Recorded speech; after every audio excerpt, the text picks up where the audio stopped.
ஹொசூர் அருகே ஊருக்குள் புகுந்து அட்டகாசம் செய்து வரும் காட்டு யானைகள் விளைநிலங்களை சேதப்படுத்தி வருவதால் விவசாயிகள் வேதனையடைந்துள்ளனர். கர்நாடக வனப்பகுதியிலிருந்து வந்த யானை கூட்டம் ஒன்று தமிழக எல்லையான கிருஷ்ணகிரி மாவட்டம் தேன்கனிக்கோட்டை ஹொசூர் வனப்பகுதிக்குள் புகுந்துள்ளது. இந்த யானைகள் இரவு நேரங்களில் ஊருக்குள் புகுந்து அட்டகாசம் செய்து வருவதால் மக்கள் பீதியடைந்துள்ளனர். வனத்துறையினர் யானை கூட்டத்தை காட்டுக்குள் விரட்டும் பணியில் ஈடுபட்டு வருகின்றனர்.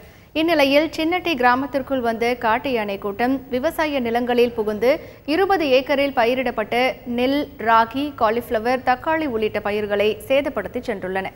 இதனால் விவசாயிகள் வேதனையடைந்துள்ளனர். சாணமத பகுதியிலிருந்து 60-70 யானை இந்த சின்னட்டி பகுதியில் இருக்க விவசாய நிலத்தினெல்லாம் அழிஞ்சிருச்சு.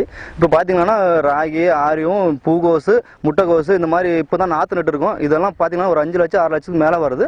இப்போ பார்த்தீங்கன்னா இன்னும் 2 யானை இங்கேயே இருக்குது, சுற்றி திரிந்து இருக்குது. இந்த மாதிரி எங்களுக்கு ஒரு 5 லட்சம் 6 லட்சம் மேலே எங்களுக்கு நஷ்டீடு இருக்குது. இது அரசாங்கம் தான் ஏதாவது எங்களுக்கு உதவி செய்யணும், இல்லைன்னா எங்களுக்கு மேற்படி நாங்கள் விவசாயம் பண்ண முடியாது.